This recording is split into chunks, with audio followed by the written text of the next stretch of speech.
Okay. So I can introduce myself. My name is Sylvia Bender. I am a logopedist. I'm working as a speech therapist in my own praxis, but most of the time I work with children between 2 and 7 years. Здравейте, аз съм Силвия Бендер, аз съм психомоторен специалист и логопед. Работя с деца от 2 и 7 годишна възраст и имам своя частна практика. And since 20 years I have had contact to the psychomotricity, and I've been a psychomotor therapist since these years and work with children in the logopedist, also with psychomotricity perspectives. And I try to teach psychomotricity in the DRKP. От 20 години имам контакт всъщност с психомоториката и в своята лична логопедична практика аз използвам психомоторната методология на работа. Също така обучавам към Немската асоциация за развитие на психомоториката. ДКП. And at least I work with Martameo, that is an video interaction method to look for the perspectives for children and other people to grow up. И също така работя по метода на Martameo. Sylvia, excuse me, but some of the people were saying that they don't hear anything, and I just want to make this clear. Извинете, понеже виждам, че има много хора, няколко души, които са написали, че имат проблем с звука. Аз мисля, че е нещо лично, така че може би вие проверете настройките, понеже другите, доколкото разбирам, има и такива, които чуват. Okay, some of the people have some sound problems, and I wanted to make this clear. Okay. Have you translated what I said, or can I? If you can say just the last part for Martameo. Yes, I'm a Martameo supervisor, and join people with video interaction method to find some possibilities to let people grow in their communication together. Силвия е и супервизор по метода на Martameo, който чрез видеоинтеракции всъщност помага на хората да се развият в своята комуникация и интеракция. And I'm very happy to be here today and tonight and to talk with you together with Peter about psychomotor skills. И съм всъщност много щастлива да съм тук и да поговоря повече за психомоториката и за това как всъщност може да работим чрез този метод и да развием своите умения. So, that's from my side. Това е от мен. So, hello, my name is Peter Kesel. I'm diploma-motologist. Здравейте, аз съм Петер Кесел, аз съм също психомоторен специалист. And I work also, like Sylvia, for 20 years in the psychomotor way with children. Също работя от 20 години по метода на психомоториката, също като Силвия. I worked 12 years with young children in a pediatric place. 12 години работих с малки деца в педиатрията. It was kind of psychomotor therapy. Там провеждах психомоторна терапия. And for 10 years now, I work in the Lower Saxony Institute for Early Childhood Education and Development. И от 10 години работя в Институт за ранно детско развитие и образование. So, the Lower Saxony is a county in Germany, and we are responsible for kindergartens and early childhood education in this area to promote educational ideas for the people who are working with children. И всъщност това място, където той работи, има за цел да промотира работата с деца, образованието, ранната детска интервенция. Това е в Германия. Не успях да разбера точно мястото. Може да попитаме после.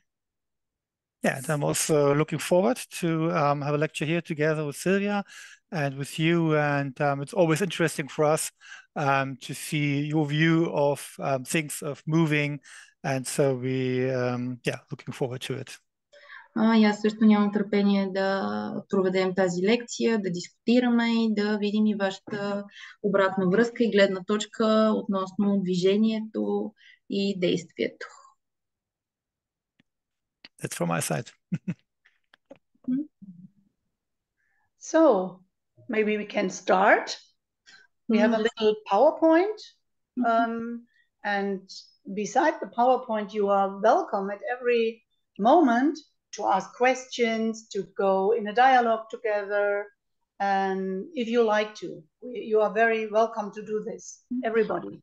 Ще започнем с една кратка презентация и освен тази презентация, вие сте поощрени да влизате в диалог, да задавате въпроси, да коментирате. Ние ще се радваме да чуем вашата обратна връзка. So I will open the PowerPoint just now. Сега отварям PowerPoint-а, презентацията. Hope it will work. So. Всички ли имат възможност да я видят? It looks like working, yes.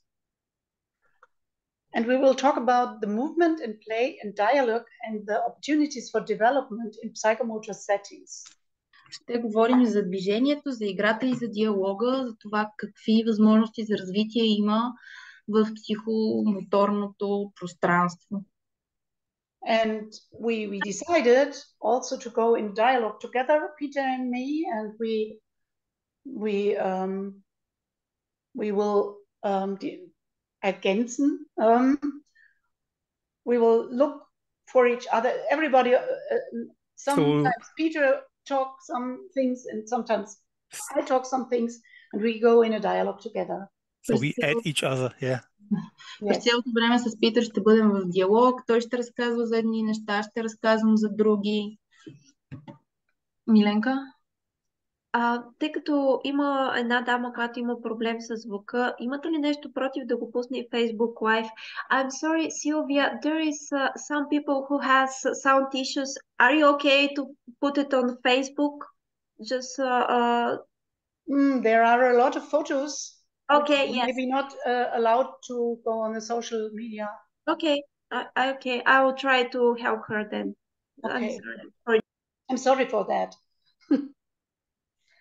So let's talk about stability and dialogue because that is the basis of relationship and trust. Нека поговорим за стабилността и диалога, защото това е в основата на връзката на взаимоотношенията и на доверието.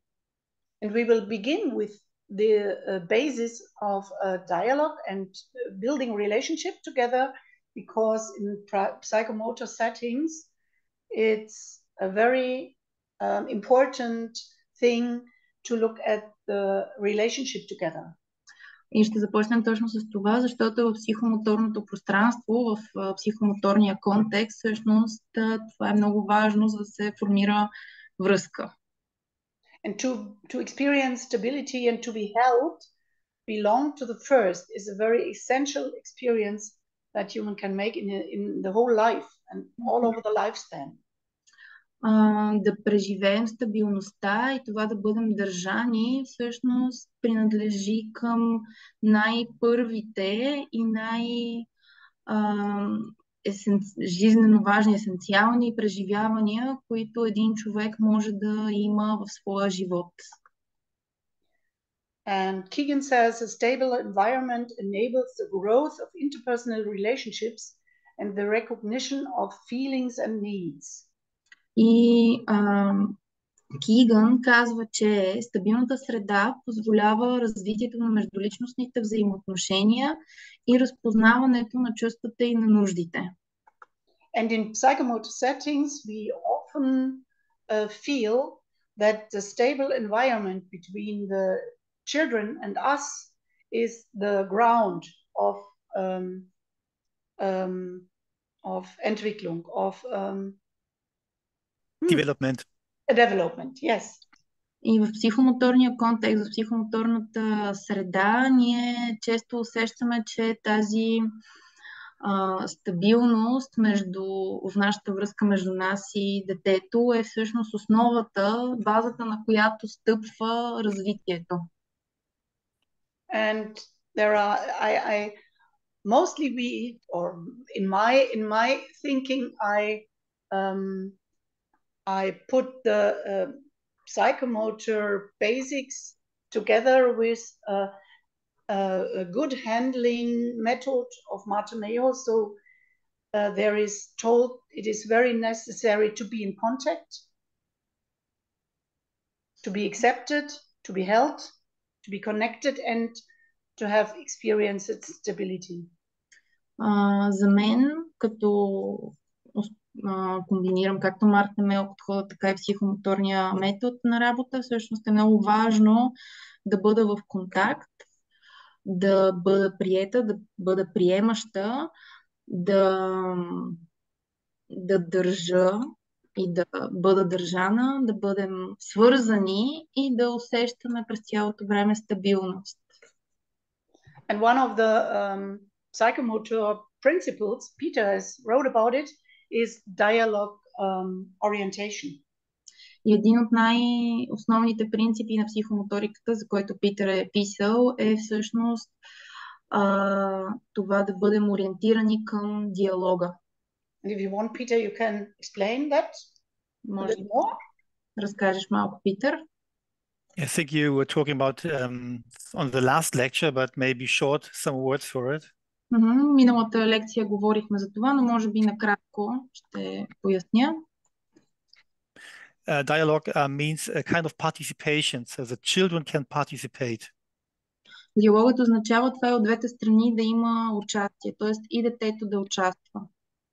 I mean, you know, when you have a physical activity or a physical education, maybe learn it from school, usually you have a kind of trainer who's saying you what you have to do. Когато в училище, да кажем, имаме част по физическо, обикновено има един треньор, един учител по физкултура, който казва на децата какво трябва да правят. And that's usually no dialogue because there's an expert who says to you what is best for you. And you have to trust it maybe. И тук липсва диалог, защото има някой експерт, който казва какво е добро за теб и ти просто трябва да му се довериш. And the psychomotricity, we don't go this way. We more go in a dialogue with the children. И в психомоториката ние не действаме по този начин. Ние влизаме в диалог с детето. So we have an idea, we make an offer for the children, but the children can lead it in a way together with us.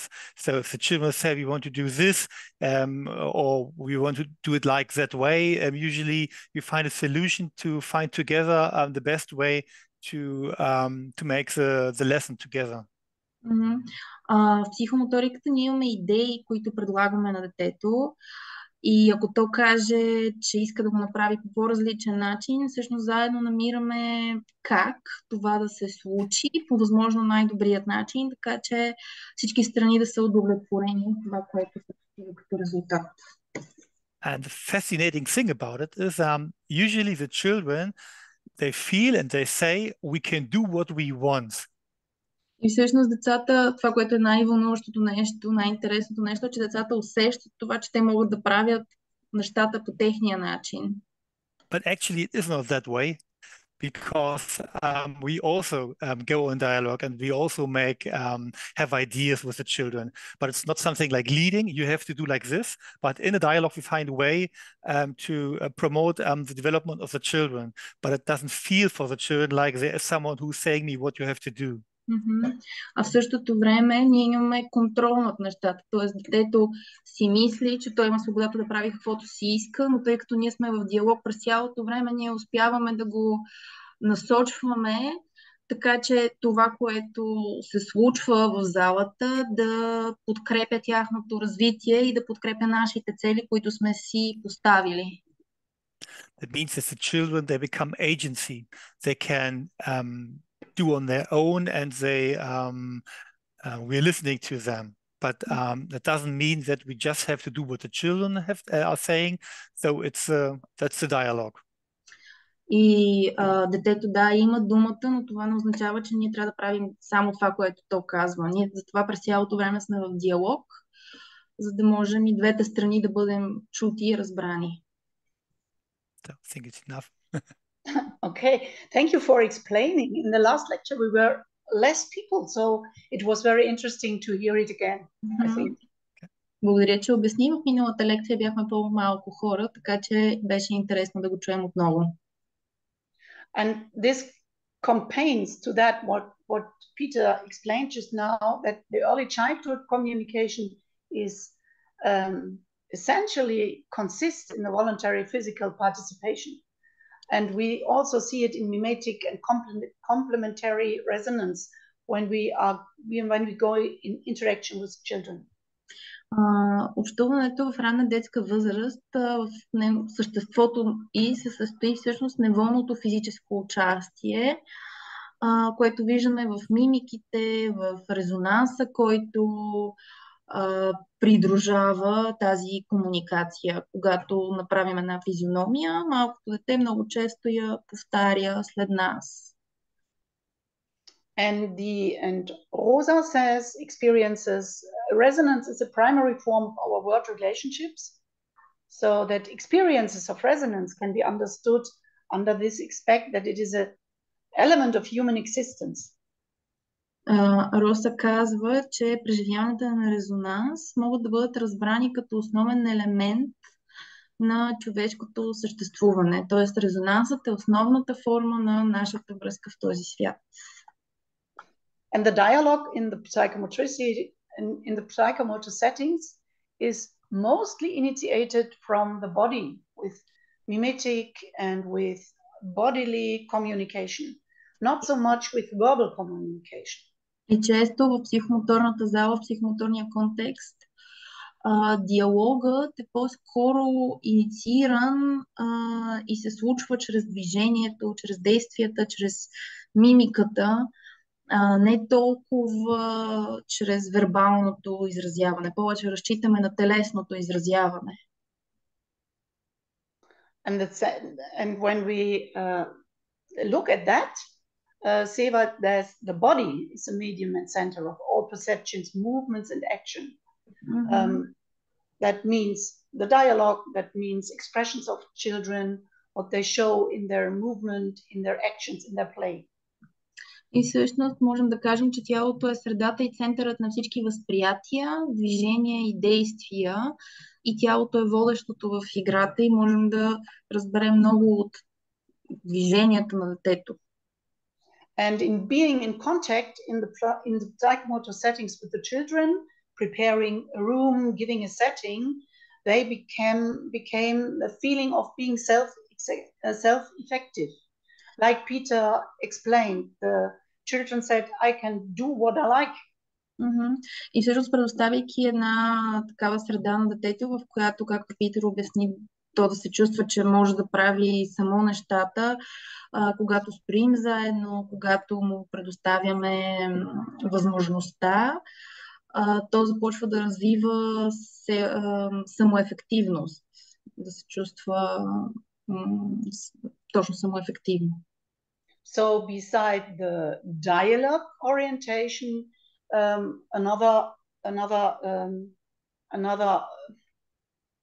another point is self-effective orientation, or being in action, and to becoming self-effective is also very necessary for human people. И освен, че сме ориентирани към диалога, ние сме ориентирани и към самоефективността. Предоставяме тази възможност на детето. Тоест, това е втори принцип в психомоториката. And maybe you would like to talk about self-effective orientation, Peter? Yeah, it's about giving the children the possibility to perform by themselves. Това означава ние да даваме възможност на децата да правят нещата сами. So we all tend to help the children when we see they might need help. Can you So we tend to help the children when we have the idea they might need help. Имаме навика, когато видим някое дете, че се затруднява с нещо, да решим и да отидем да му помогнем, да го свършим вместо него. But in a psychomotor offer, usually you won't go directly to help, you wait. И обикновено обаче при психомоторната работа няма да отидем директно при него и да му помогнем, а ще изчакаме малко. It's not because we are mean to the children. Не защото сме лоши и гадни спрямо детето. But we offer them the possibility to do it by themselves, to try it out. Но им даваме възможността да го направят сами, поне да пробват. If the children are looking for a solution and we give them the solution, they can't learn a lot. They just learn the solution, but they don't learn to find solutions. Ако детето е в процес на търсене на разрешение на някои проблеми, ние отидем и директно му дадем това разрешение на проблема, то няма да се научи да търси и да намира начини за справяне. То просто ще знае начинът, който да ползва, но няма да се научи как само да намира тези решения. As long as there's no danger of safety or something, we try to let the children handle and to give them the opportunity to do this. Стига да няма, разбира се, някакво застрашаващо живота или здравето обстоятелство, ние позволяваме на детето да търси само решенията и да ги намира. And as Sylvia said, self-efficacy is the first way of feeling self-efficacy for the children, even the really young ones with just a few weeks old, is to feel self-efficacy by their own body, by their proprioception. И в най-ранна възраст детето започва да чувства тази себеефективност чрез тялото, чрез възприятията. So if a baby is doing something, it notices how the muscles are working, and they notice an effect. For example, I cry very loud, and I feel like I'm crying. I do something, and my mother or someone else is coming to help me to look if I am hungry, if I'm sad, if I'm cold, whatever. And this is the way where I notice I can do something and this having effect for me.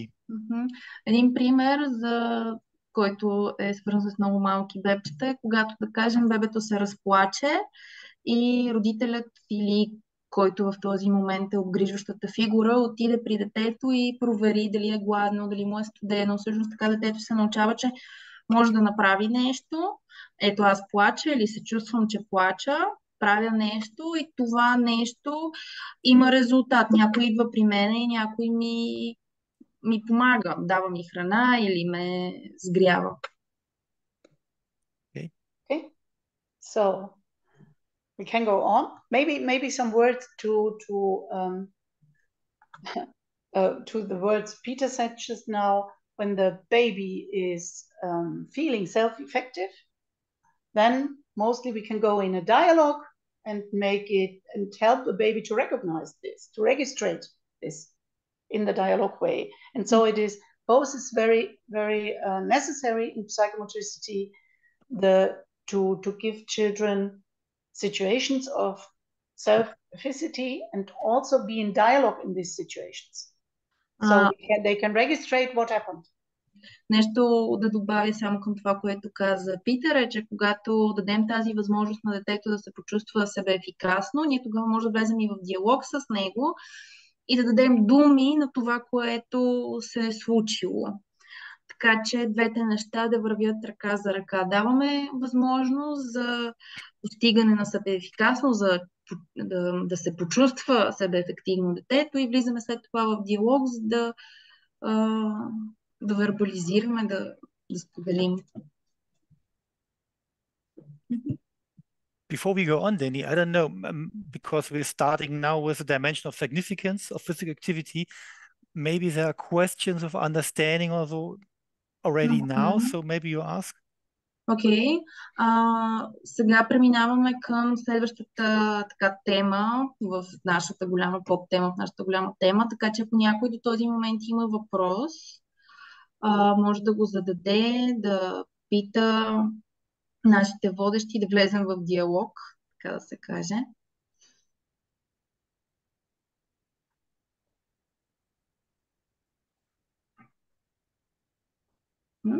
Otherwise we go on. Ако няма въпроси, няма коментари, можем да продължим.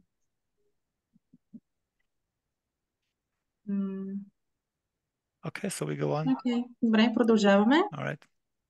Yeah, now we're looking a little bit on the significance of physical activity. It means, why is physical activity so important for the development of children? И сега ще поговорим за физическата активност, за нейните измерения и за това всъщност то е толкова важно движението, активното движение за детското развитие. And there are four main dimensions who describe how important it is for the development in early childhood. И има 4 измерения, които сега ще ви обясня, които се състоят в значението на физическата активност. And first, if you know about development of children, it's very clear. It's the physical functional significance. So using your body, your activity as a tool. Едното измерение е физическо функционално значение, т.е. използваме нашето тяло, нашето движение като инструмент. We're skipping the next one. There's a picture. Yeah, you see, for example, the tool is to come from one place to another place. I need to go up the stairs. I'm very small. I have to crawl up the stairs, and I use my body to come to my mother, to a cat sitting there, whatever. But I need my body. I need my activity to get to the place where I want to make experience or where I want to look for safety.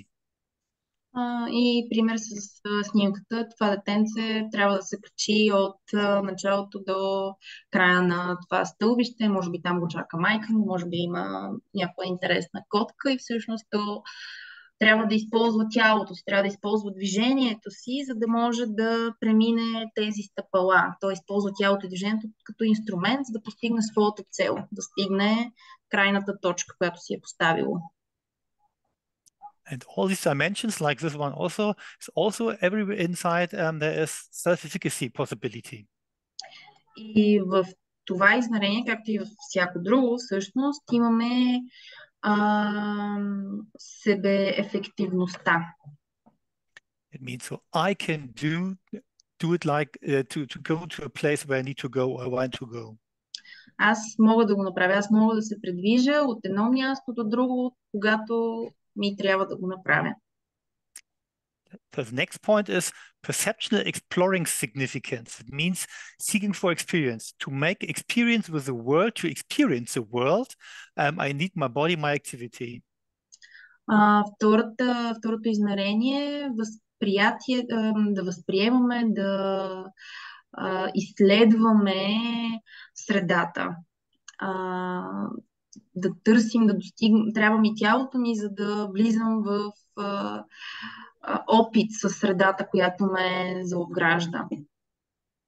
You can skip, Sylvia. Exactly. So also photo for it. With the babies, they get the material and they experience the materials.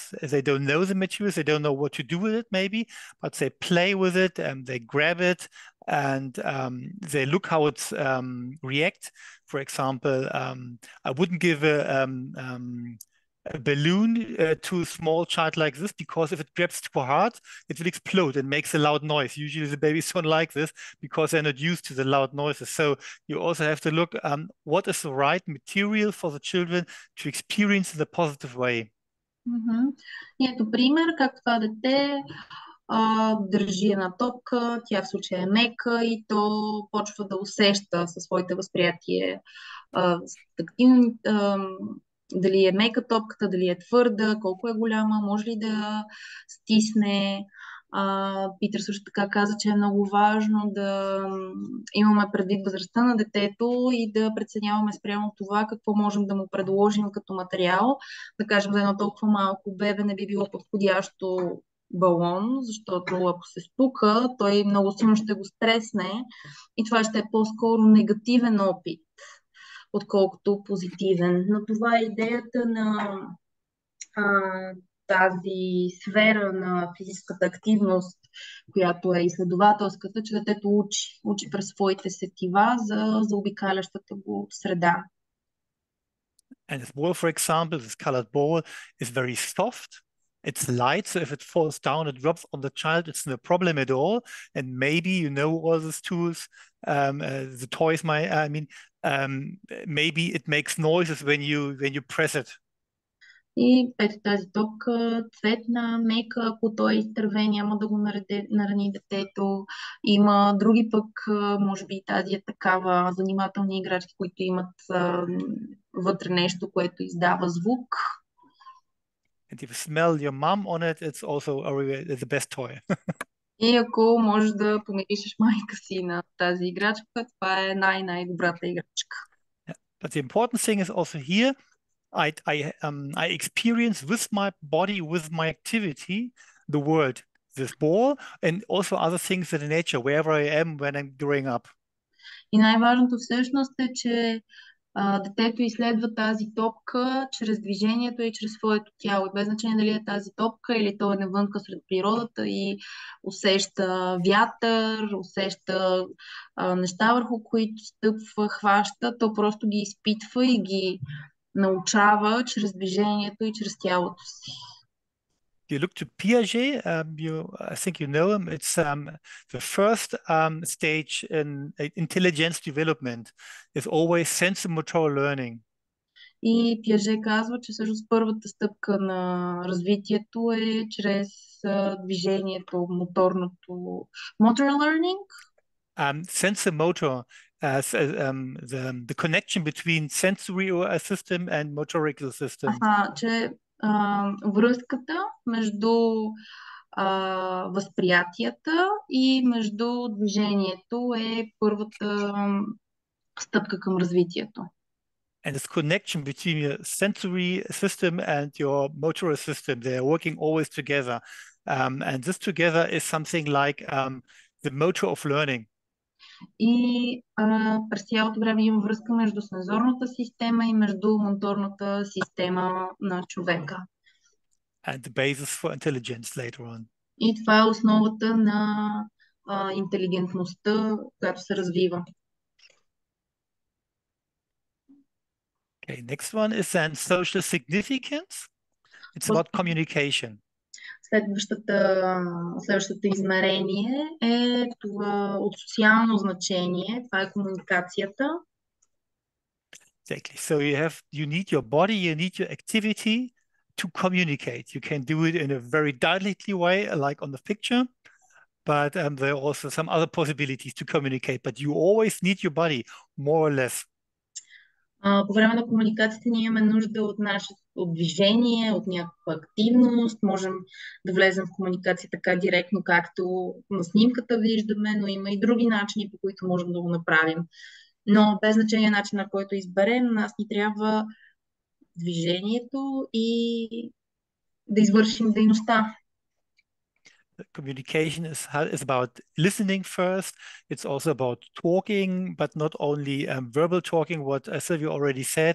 It's also about reading the body language and all the other things. И също комуникацията е това първо да слушаме, да чуваме какво ни казват, също така да можем да разчитаме телесни, не само да разбираме вербалното, което ни казват, ами също така и телесният език на човека срещу нас. I don't know, Sylvia, maybe do you want to add something? I mean, it's your big place, your big area, communication. Yes, but I think we had told about or spoke about dialogue and communication before. When I see pictures and when I feel in my body when a child goes in a dialogue with me, it opens my body in different ways. Mostly it opened my body. Sometimes it closed my body. I think, oh, and it's very interesting, and on every time it is impressing. Когато едно дете тръгне към мен с желание да влезем в диалог, да влезем в комуникация, аз усещам как тялото ми се отваря към това дете. И е много интересно, защото в такива моменти, когато усещам как тялото ми се затваря, но винаги, когато дете към мен дойде, го усещам по един много интересен начин. The fourth dimension of significance is a personal significance. So it's about self-experience. Четвъртото измерение е за това да можем да преживеем себе си. So with your body, sorry. So with Yes. Okay. So with your body and your activity, you can experience yourself. It's about you have to imagine the children, they are born with their body and in their body, but they before they are born, they get known to their body, but not to the surroundings, like I don't know what's called. Everything is falling down on Earth because there's a power in the nature. Things like that. Gravity, exactly. Всъщност, нали, детето то се ражда в своето тяло, да, така е, но преди да се роди, то няма усещането, което ние имаме, защото то е общото в безтегловност, няма това усещане за гравитация. И именно чрез движението то започва да се усеща, къде се намира, къде са частите на тялото му. And about the physical activity, you can experience yourself. So this guy on the photo looks like he's very joyful. И чрез физическото движение ние можем да се усетим. Ето като този младеж, който скача от тази висока града, изглежда много щастлив, много весел. You might experience something like flying, but it's really very exciting feeling usually. Той може би изпитва усещане за летеж, което обикновено е много радостно усещане и преживяване.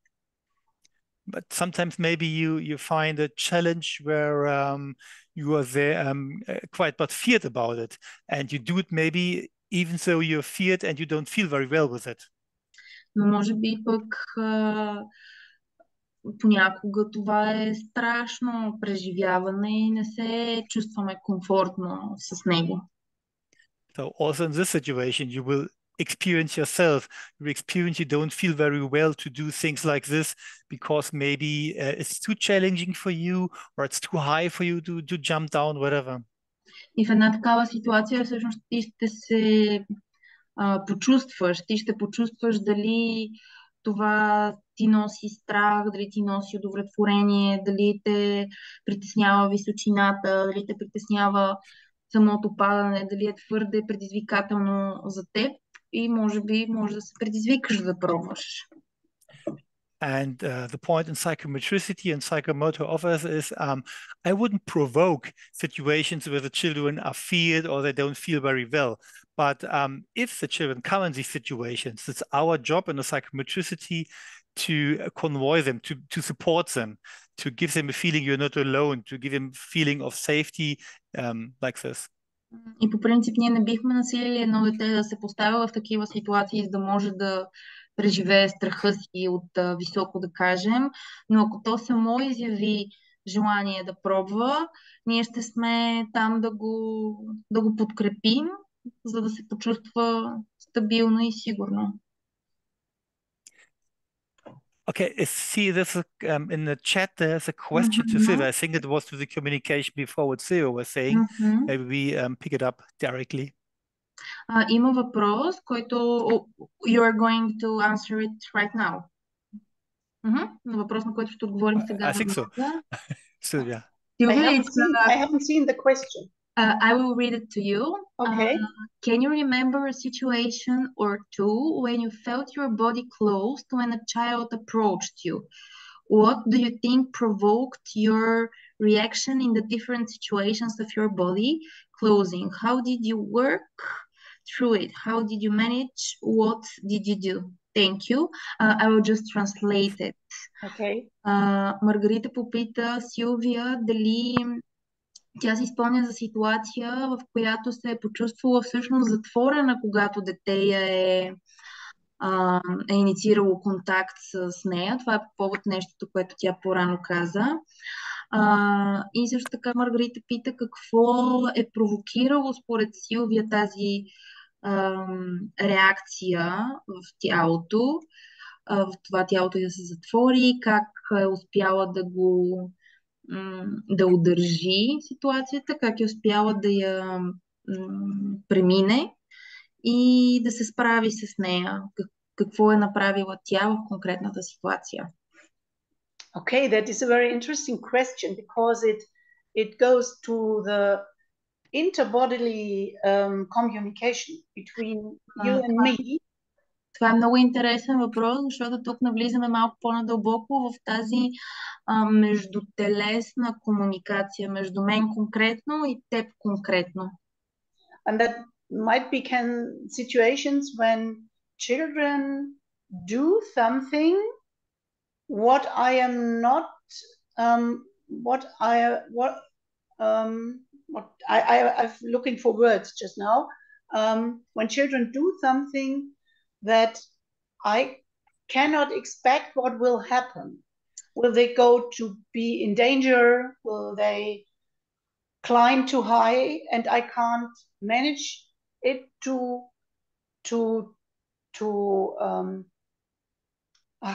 beschützen, to protect them?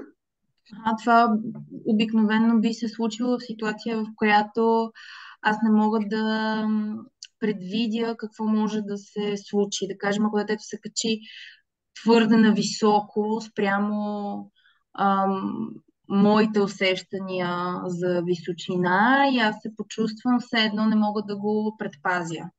So maybe they climb higher and higher and I know in my age it's not possible for me to go in this high or to pick them up. And I feel my body becoming higher muscle tonus, and my breath goes more. My breath goes more. My heartbeat becoming more and more, and maybe also my voice became a kind of panic. Yeah, not so much panic, but maybe you know what I mean. My voice becomes a different shape.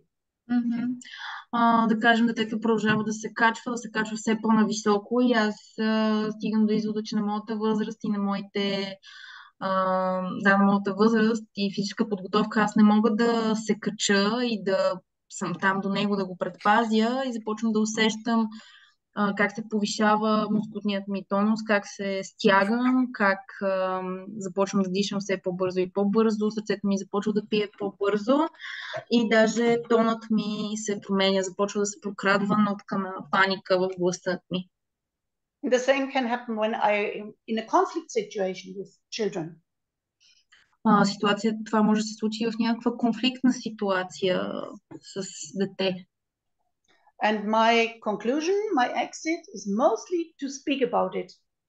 To speak, I feel angry. Oh, I am very, my heart goes very hard, or I feel the danger. И моето решение в тези ситуации е просто да говоря за какво усещам аз.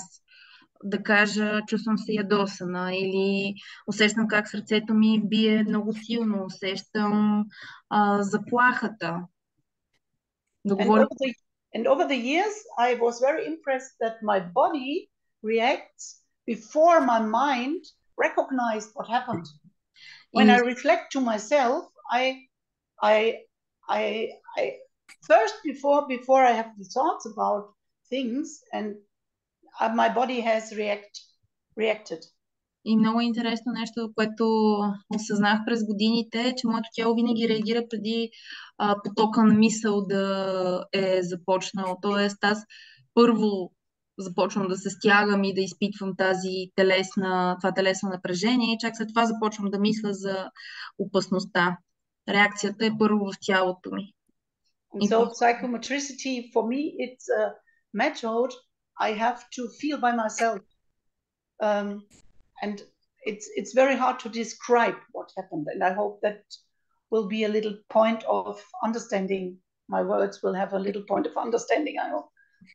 И всъщност това е в психомоториката, че преживяваме нещата, че ги усещаме и е много любопитно. Is it okay? Maybe I add something because it's very interesting. I find it very interesting, Sylvia, because what you're talking about is exactly a very important point also in psychometricity. И всъщност, Силвия, това, което ти казваш, е много интересно, много интересна точка в психомоториката. Because it's always a challenge for us.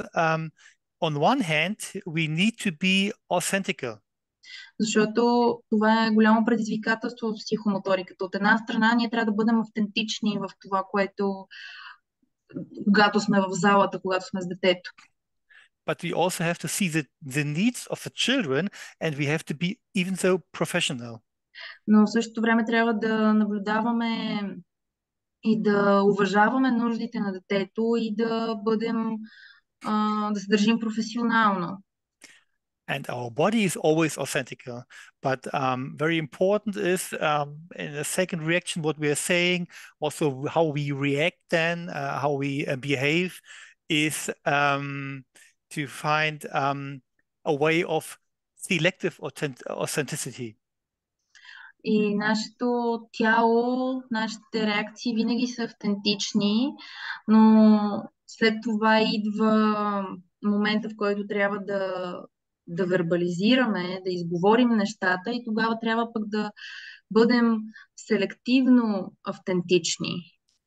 And the selected authenticity means that I don't have to say everything I feel, but И това да бъдем селективно автентични означава, че не трябва да казвам всичко, което чувствам и изпитвам.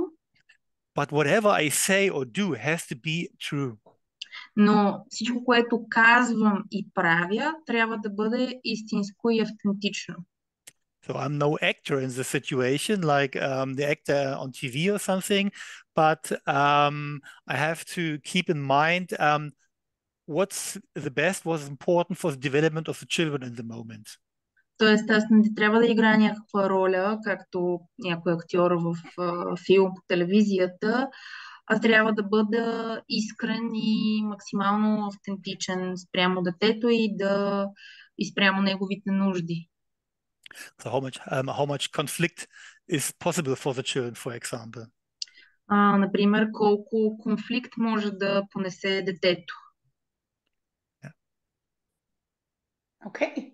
Can we go on? Това удовлетворява ли ви като отговор или можем ли да продължим нататък? Okay. Добре. And the next is something close to it, but it's something else because it's significance of physical activity in educational processes. И сега следващото нещо, към което преминаваме е подобно като тема, но и различно в същото време. И става дума за значението на физическата активност в образователния процес. So some German scientists made a research on Germany. What kind of physical activity do you find in programs for kindergartens, for preschools, for children? И някакъв немски учен е направил голямо изследване на тема каква физическа активност има включена в детските градини, в училищата относно образователния процес. So, and what you find mainly is, for example, these are four kinds of significance. And the first is physical activity as a teaching content. И това, до което е достигнал, че има 4 всъщност основни значения. И едното е образователно съдържание. I think you all know it. It's something like here, you see here, to learn a forward, or I think in this case it's a backward roll. И в случая детето се учи как да направи колело напред, назад, учи се да се завърти. So the children, they learn here with the adult to do a special movement, to learn a physical activity, and to learn this movement they need physical activity. И тук до него седи преподавателя и за да се научи той да прави това движение, на него му трябва някакво определено физическо движение. I don't know which is the next. You can maybe skip already, then I'm... Yeah, right, okay. The next is physical activity as a medium of health promotion. И следващото значение е физическата активност като в подкрепа на здравето. In this case here, they walk or they run with the children around the kindergarten to give them the feeling of getting to become more to get more endurance, for example. И тук, например, те тичат около детската градина или в двора, децата заедно с учителите, за да развият, да кажем, повече издръжливост. And they maybe shall learn, depending on the program, that after running around, you feel your heart is going faster and your breath is deeper, things like this. И може би след като свършат с този джогинг, с това тичане, те ще си поговорят за това, защо сърцето им бие по-бързо, защо дишат по-дълбоко и такива неща, свързани с конкретната ситуация и нещата, които са се случили следствие на нея. And they learn that it's good for them, that they feel better afterwards, and that they should go on with physical activity because it's good for their health. И така децата ще се научат, че това е важно за тях, че е важно за здравето им и може би ще продължат да спортуват с тази цел. The next is physical activity as a medium of learning. Физическата активност като начин на учене. The difference to the one on top of it is, in this case, I have physical activity, but I learn something else with physical activity. И в този случай, това, което виждаме на картинката е, че детето има някаква физическа активност, но заедно с това има и момент на учене, в случая на числата. In this case, it's kind of mathematic learning, but in movement, because some children learn much easier when they learn things like this in moving. И някои деца много по-лесно учат такъв тип материал, като математиката, през движенията, през усещанията. An example where it makes much more clear maybe is to learn how to write a word and how to I don't know in English they need to make it in gaps like they need if I go on a trampoline, for example, I jump, and while jumping I learn they need and so I can learn in moving how to make it in parts. Okay, in syllables. Yes, thank you. И нали, друг пример, да кажем, ако искаме да научим детето да разделя една дума на срички, как можем да го направим това през движението, като, например, го поставим, му дадем идеята да скача на батут и на всяко подскачане то да казва сричка. Петър даде Пример с моето име Деница. Така детето прави 3 подскока и на всеки подскок казва сричка. И това е един начин, по който по интересен начин, чрез движението, чрез телесната памет, всъщност то да усвои начина как се разделят думите на срички.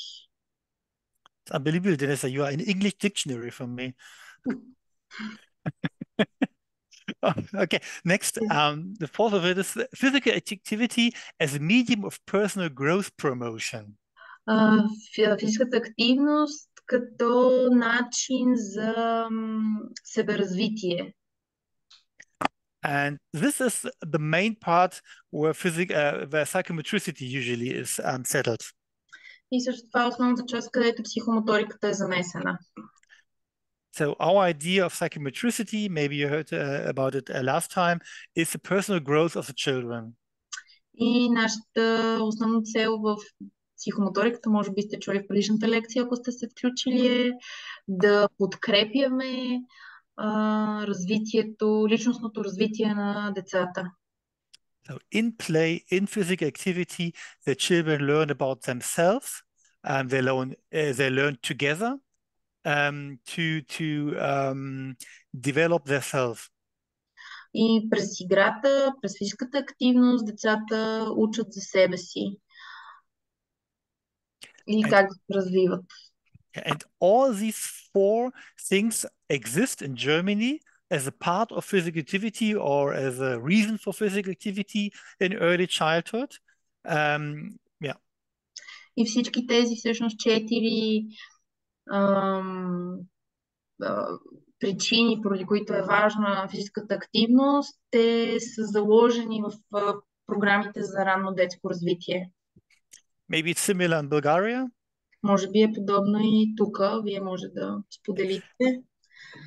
And all of these four things are possible in psychomotricity. И всички тези 4 момента, които коментирахме сега, всъщност са възможни в психомоториката и в пространството, което тя предоставя. Actually, in Bulgaria, it's a little bit different. We are still separating the mind from the body. All right. And we, yes. Okay. Yeah. But the core of psychomotricity, I would say, for children is a part of personal growth promotion. И физическата активност е част от това да подкрепяме детското развитие и личностното развитие на децата. Това, което аз по-рано казах и споделих, е, че всъщност в България на много места все още това, което аз поне съм наблюдавала и съм коментирала с колеги, е, че отделяме и разделяме ума, когнитивното от тялото. Maybe to come back to the dialogue we had before. If you see on top the roll backward, I would never ever in psychomotricity have the aim that the child learns a roll backward. A roll backward? A backward roll. Rolling backwards. You wouldn't... A somersault. Can you... like this on the picture. You see on the picture? Yes. What the children is doing there as a roll. Yes. For me, it's no aim in psychomotricity. За мен не би било цяло психомоториката да науча някое дете да прави колело. But the point to coming back to the dialogue is, if a child comes to me and says, everyone in my class can it, I want to learn it. So it's the aim of the child. And then maybe we learn a roll backward in psychomotricity because it's the need of the child. Но ако детето дойде при нас, ето тук отново опираме до диалога, ако детето дойде при нас и ни каже, всички в моя клас могат да правят такова колело, искам и аз да се науча, то тогава това ще стане моя цел в психомоторното пространство, аз да го подкрепя в това, то да може да направи също колело назад. And before we go on, maybe we go in a dialogue, Sylvia, how to go on, because the time is running. Yes. And I'm not sure if you go on with the stages or you have many slides behind. Maybe we go more in the practical way. What do you think? Yes, I think there is maybe we go the practical way and make a practical question maybe to people who join. Добре, окей. Тъй като времето напредва, пък на нас ни се иска и нещо по-практически да направим. Може би сега е моментът това да се случи. Und können dann mit den and go on with the pictures of psychomotricity after that. И след това да продължим с още снимки и примери от психомоториката. And maybe the PowerPoint, you have the PowerPoint and you can share it with people. И ние ще получим презентацията и бихме могли да я споделим с вас. Okay. Okay. I go further on. We will make ups. Okay. Yes. So there is situations of self-efficacy, changing the world. But the question can be, do you remember in your childhood when you feel very self-effective? И сега един въпрос към всички вас. Моля, включете се с отговори. Помните ли ситуации от вашето детство, когато сте се почувствали много ефективни, себеефикасни? And maybe you can talk about the experiences and what have been the framing of this situation. In which situation you feel very self-effective? И сега ще ви разделим в няколко чат групи, няколко break room, всъщност не чат групи, където ще може да обсъдите в рамките на няколко минутки за тези ситуации, които са ви карали да се чувствате себе ефективни. Maybe it's possible to do 3 people in one breakout room, so it takes not so much time. Ще ви разделим на по трима, за да не отнема много време. And what do you think, Peter? 10 minutes? I think 5 minutes should be enough. I think 5 minutes should be enough. Yes, for 3 people. Yeah, maybe 6, 7. Yeah. Okay, we try it with 5 minutes. Добре, ще пробваме 5 минути за 3 души. Т.е. всеки от вас ще има по минутка и малко да сподели на другите. So I come back for a minute to everybody. Здравейте отново всички. Can you open breakout rooms? I'm not sure that I can do it. Maybe Milena. Okay, I can do it. Okay. How many people we have? We have 27. 27. Okay. Maybe. Yes. What? 7 rooms. 7 rooms. Yes. 9. 27. 9 more. 9. Yeah. 9 rooms. 9 rooms. No, it's my first time doing this. Okay. Or better 8, because we are in this system. Maybe now we are 16. Somebody has going away. Oops, we're going to breakout rooms, and now I have to go out. And now we 26 on the desk, and maybe when you make only 8, that will be enough. 8 breakout rooms. Okay. Okay. Let's try what I have done.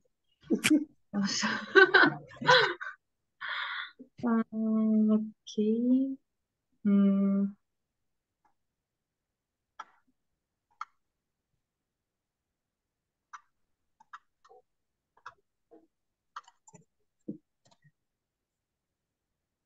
Okay.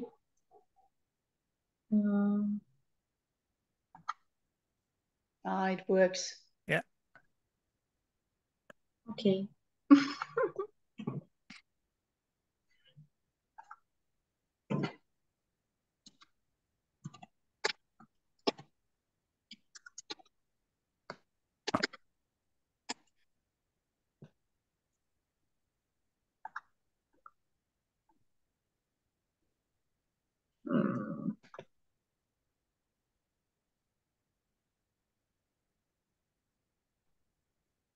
So there are a lot of people left.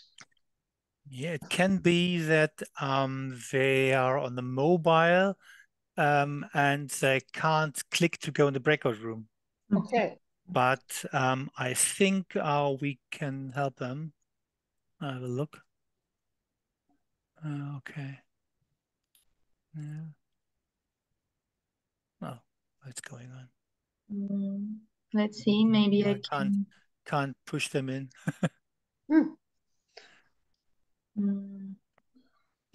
Maybe we can put them in different rooms because some people were alone. Yeah. If someone is alone, I just push them in another room.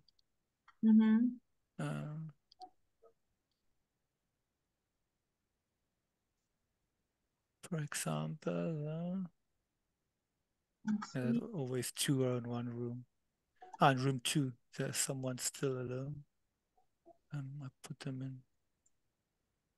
Okay.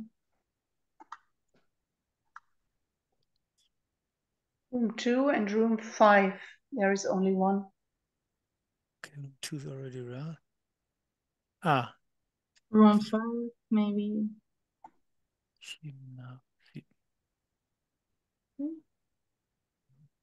Room 8 is alone. Maybe she can go in room. Yes, also room 8. 3.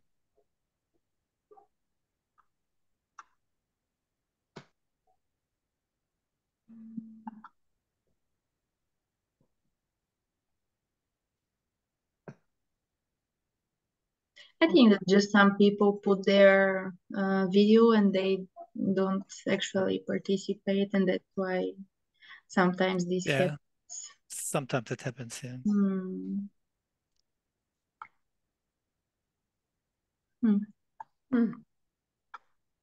Okay, I think that everyone has a partner. Yes.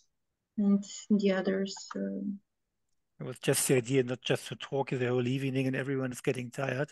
So to activate a little bit, but sometimes it's getting complicated with activation. Yes. And the other ones maybe take a tea time or something like that. All right, if they need, it's okay. Maybe.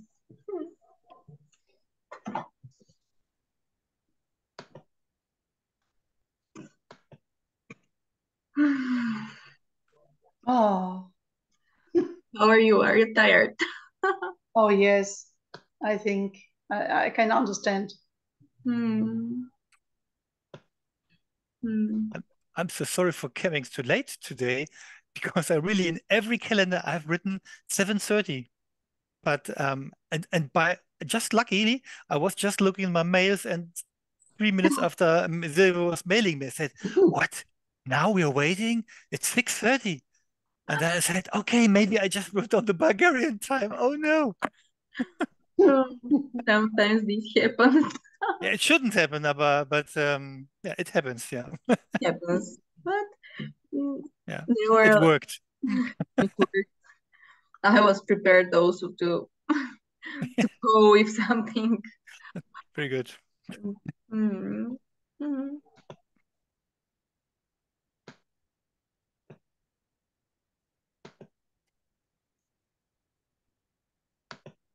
I think, Sylvia, when you say the presentation, I don't know, did you send the PDF or what did you send? PDF. Because are there the pictures in the PDF? Yes, the pictures are in the PDF, but I don't want them on the social media. All right. Otherwise, we could take the PDFs out, do the pictures out the PDF and send the PDF without the pictures, and then they can use it maybe. Yeah.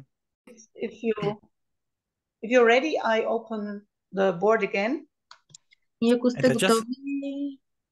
just want to say about the chat, someone was, before the breakout room, someone was writing climbing fences, and I directly had so many ideas why it was feeling like self-efficacy in this moment, climbing fences. It's really interesting. You can also see lots of dimensions, what's important on climbing fences.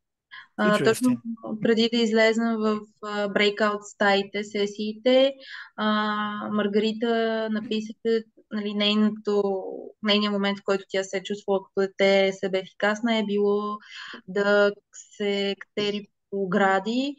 И Питър сподели, че може да се сети за безброй причини, поради които това може да накара едно дете да се почувства себе ефективно, и е много интересно как едно такова действие, като да се покатериш на оградата, може да ти достави това усещане и да те подкрепи в изграждането на самостоятелност и автономност. Okay. One question before we go further on: is there somebody who would like to share some expression or some words of the communication? Преди да продължим нататък, някой има ли желание да сподели с нас нещо, за което сте си говорили сега, нещо, което сте стигнали като извод, или просто да сподели своето нещо, което го е карало да се чувства себе ефективно? Ще се радваме да прочетем, да ви чуем дори.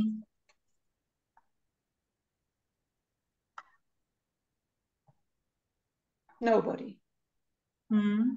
Okay, then go further on and have a look at some. Oh, we have from Gunul. She will share her memory. Yes. It's from her 8 years, when she was 8 years old, and she cooked. She cooked for herself. Oh. She cooked for herself soup from vegetables. Mm-hmm. And I hope it will be well done. Надяваме се, че е било много вкусно. And she said that she felt very proud with herself. Yes. And she was very joyful and happy. Yes, and these are mostly the feelings when we are in psychomotor contexts. И всъщност това са чувствата и преживяванията, които ние търсим, когато говорим за психомоторика и когато сме в психомоторния контекст. Точно това, да сме щастливи, да сме удовлетворени и доволни, че сме постигнали целта, която сме си поставили, че сме го постигнали сами. Mostly we feel proud and very good when we feel self-effective. И когато сме себеефективни, всъщност ние се чувстваме точно така горди и щастливи, доволни. So we like to share some impressions of our work in psychomotor skills inside and outside the kindergarten, and also in the normal way of life where the children live. И искаме сега с вас да споделим примери за психомоторни умения в детското образование, в образованието на децата, които в случая ще бъдат примери от детската градина, от просто живота на децата, отвътре, вънка, без значение средата. And that almost are situations where children can experience by themselves, and in the end some pictures where children are there is an adult and is guiding them. И повечето ще са на деца, които сами преживяват и постигат нещата, но ще има също така и няколко снимки и примери за това как възрастния може да подкрепи детето, като е там до него. And this little boy had made a summiter experience. He has found his own challenge of movement. He would like to climb on the top. И това дете всъщност тук покорява едни върхове, то си е създало и открило предизвикателство за своето собствено движение и за себе си, като също така си създава и различни сензорни усещания и преживявания. He makes sensory experiences, and at least he was very happy when he was on the top of the water mountain. И накрая той беше много доволен, когато успя да се покатери на върха на тази водна планина. Това е нещо като събърванка, може би. Nobody has told him to do this, and when you look at him, he's very concentrated, he is activated by his motivation, and is still going to his topic. И всъщност никой на него не му е казал това да го прави. Той сам си го е поставил като предизвикателство и като задача и може да видите колко е концентрирано детето в това да постигне целта да се покатери догоре, до върха и може да видите дори и в погледът му как е насочен към крайната цел. The other one is a husband or becoming a husband, and he is self-affecting in everyday skills. Това пък е пример от вкъщи на едно детенце, което участва активно в ежедневието на своите родители. And you see, it needs no separate toy, but it seems an accompanied everyday framework. So children can do the everyday work with the parents together. И то няма в случая някаква отделна играчка, с която се занимава. Напротив, той използва това, което му предоставя неговия дом. И това доказва, че детето може абсолютно активно да участва в рутината и в задълженията, които са част от живота на неговите родители. And this is a psychomotor situation at home when the little boy learns by himself. И това е една психомоторна ситуация в къщи, в която детето учи само. Okay? Mm-hmm. And when he becomes older, he can be a kitchen expert. И когато стане малко по-голямо, може вече да бъде и експерт-готвач. And he has experiences to be successful, he's proud to do adult work, and his personality grow up. И всъщност той започва да се чувства все по-доволно, че може да върши работата, която вършат и възрастните и така да усеща тази себеефективност и да усеща успеха, да гради самочувствие и увереност в своите умения. Именно защото върши неща, които и възрастните вършат. Oops. In the psychomotor setting, sometimes the children plans urban situations, they build towns and cities. Ето тук е една психомоторна ситуация в зала специална и децата създават техни собствени пространства, развиват идеи, които имат в главите си. So they can giving form to their inner ideas and solve their own problems, maybe guided by a child which is a little older. Mm-hmm.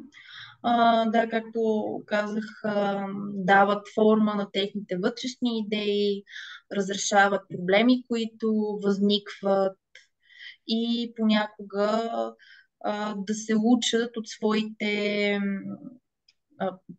от другите деца, от по-големите деца, с които играят. And it's also the dimension of learning Peter talked about. They learn mathematics along the way. И тук също така може да забележим и това измерение на ученето. В случая децата учат и математика през тази игра. Also, they like to be relaxed and going in situations when they go in a situation where they can relax, they can make experiences of their own needs. Също така те обичат да се чувстват и успокоени, релаксирани. And they can regulate their emotions. И през различни сензорни преживявания, като да кажем годеличкането, те нали, имат пикове на някаква емоция, после спад, релаксация и така да почнат да изграждат умения за себерегулация. And contact games can be very very entspannt, very relaxed, but also contact games can be full of energy and power. И тези игри, в които има физически контакт, те могат да бъдат много релаксиращи, но в същото време могат да бъдат и много енергизиращи и бурни, активни.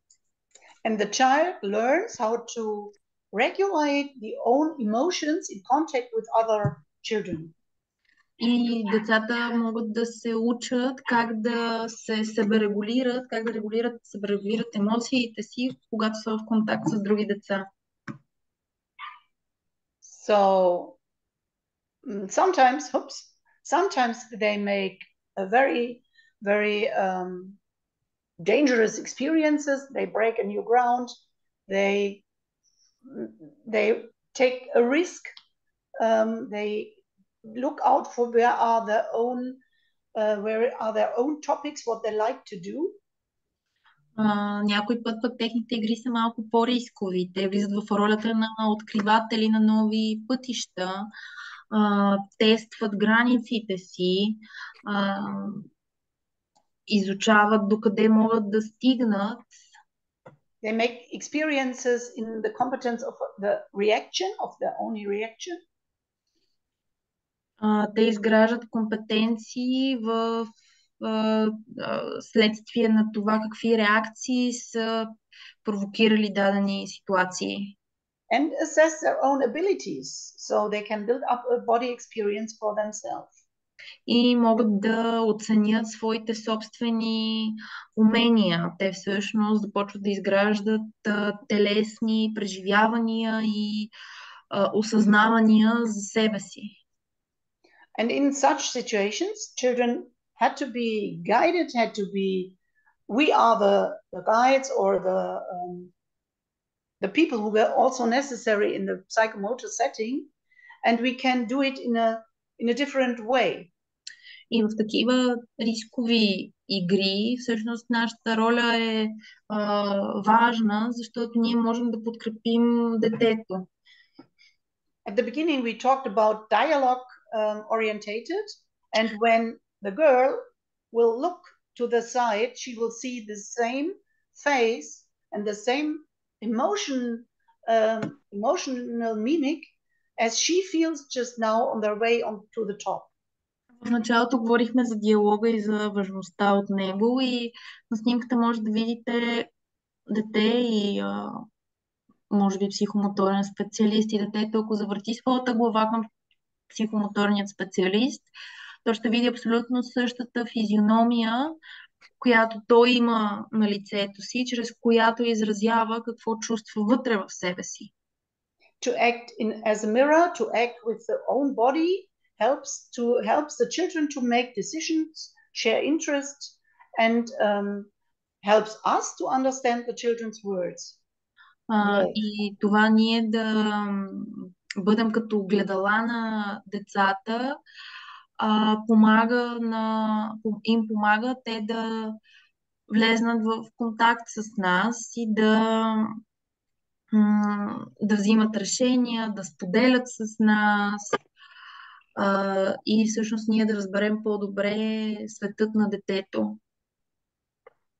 Also, we can be a safeguard, we can be enclosed when it might be dangerous for the children.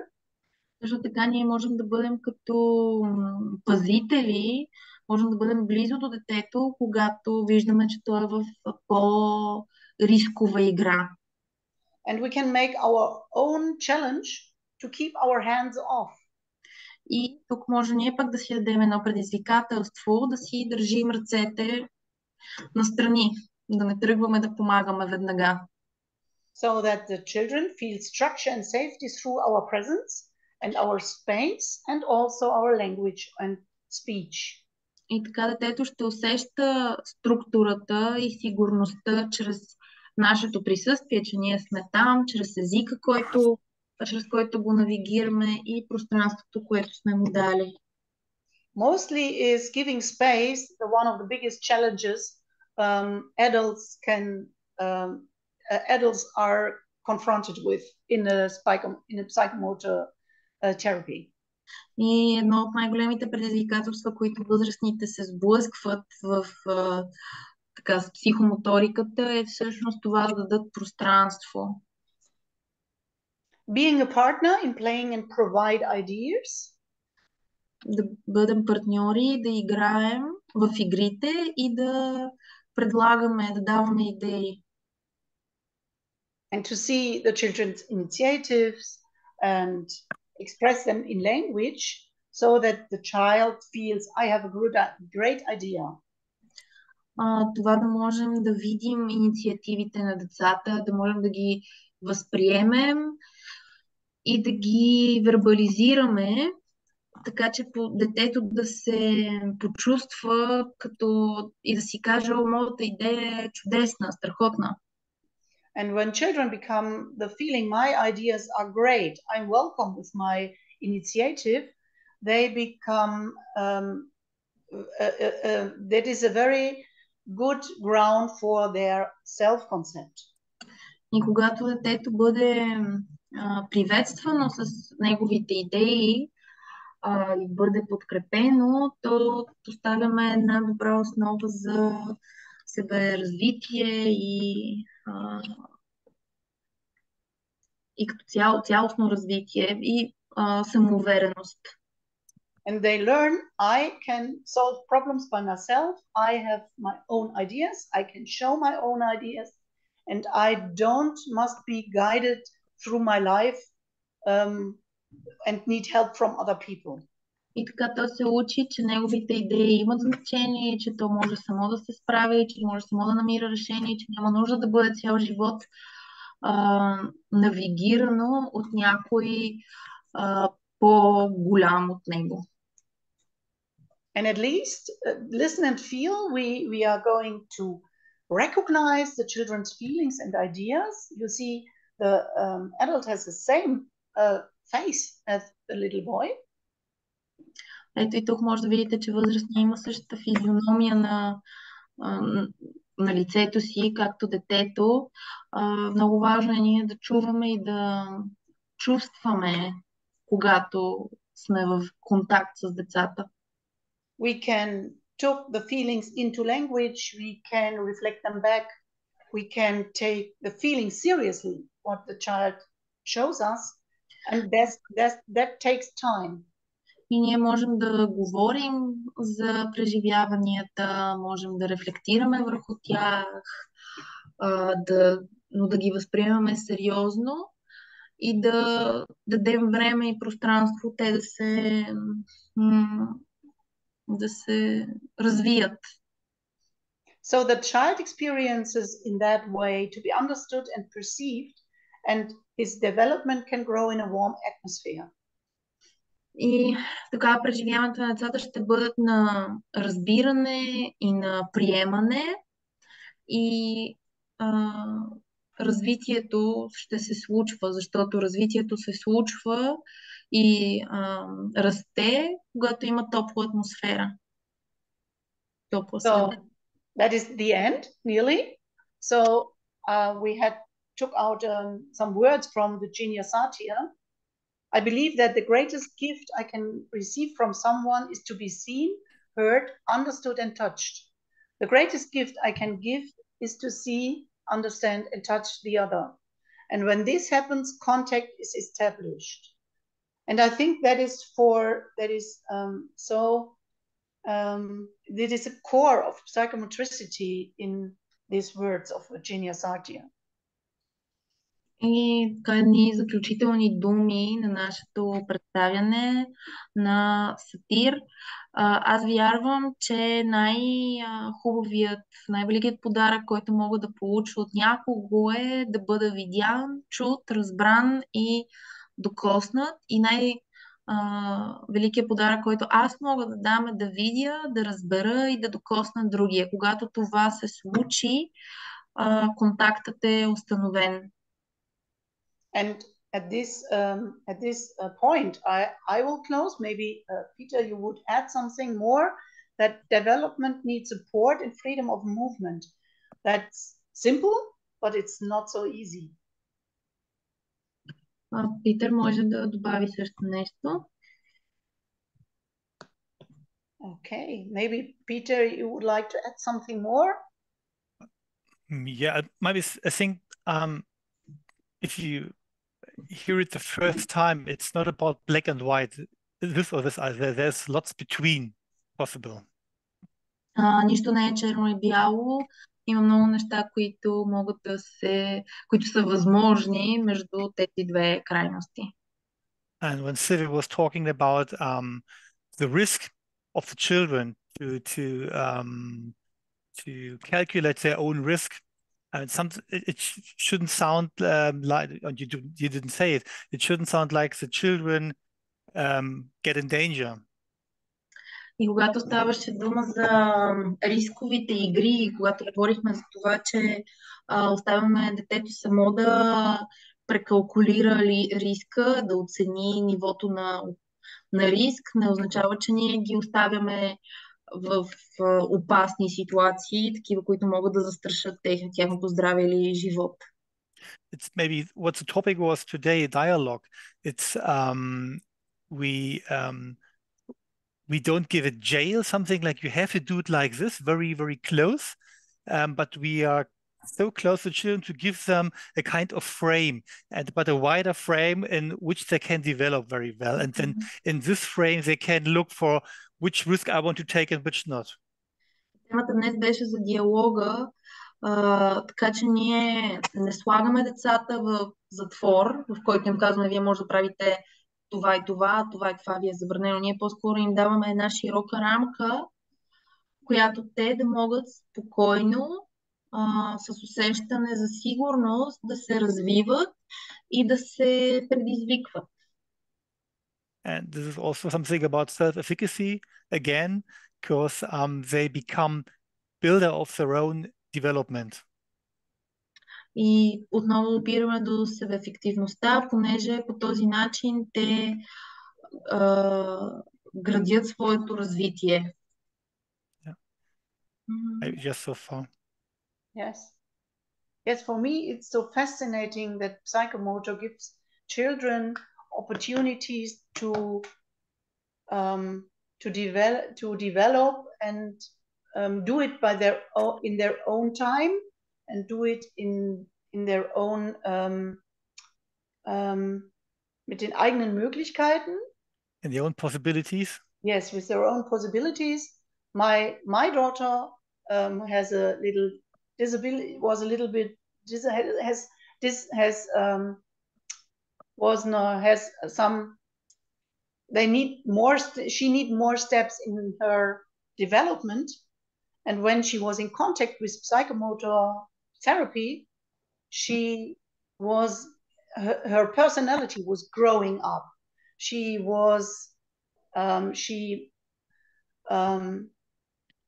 saw that first sight is school. She had to learn something, and that was not enough. And in school, in psychomotor therapy, she learned I am good enough. I can do things by myself. I can be self-effective. I have got my own Stärken, my own strengths. Yes. And that was very, very interesting for me to see that on my own daughter. И за мен впечатляващото все още в психомоториката това, че тя дава пространство и време на детето с собствените си умения, силни страни и време да развие качествата в себе си, да развие тази себеефективност и усещане за справяне и за достатъчност. Моята дъщеря, тя имаше леко изоставяне в развитието, имаше нужда от повече време, за да усвоява нещата. И в училище това, което оставаше в нея, беше чувство на неудовлетвореност, на несправяне, на това, че по-бавно се справя от другите, докато в психомоториката, когато тя започна да работи с психомоторен специалист, всъщност тя започна да изгражда увереност в себе си и че е достатъчна, и че е достатъчно добра, и че може да се справи, и започна да се справя. Okay. So, maybe we are on the end. Yes, Maybe there are some questions at the end, or you will give some more information if you want to. Накрая сме. Имаме още 10 минутки, в които може вие да зададете въпроси, да споделите нещо, да поговорим. Отново ви напомням, че предстои второто обучение по образователна психомоторика, което ще започне краят на септември. Ще имаме една лекция на 20, която е за тези, които са се записали, които са участници. И също така първият модул от обучението може да се запише и отделно. Тоест, ако не сте сигурни, че може да инвестирате толкова време или финанси или друг ресурс, може просто да пробвате първият модул, който ще е октомври. Може да намерите повече информация на страницата, на сайта на Българска асоциация за развитие на психомоториката, във Facebook страницата. Там има и контакти на координаторите, с които може директно да се свържете, ако имате въпроси. И така, оставяме няколко минутки време да видим дали някой ще зададе въпрос, дали ще каже нещо. Ако не, можем да си пожелаем лека вечер.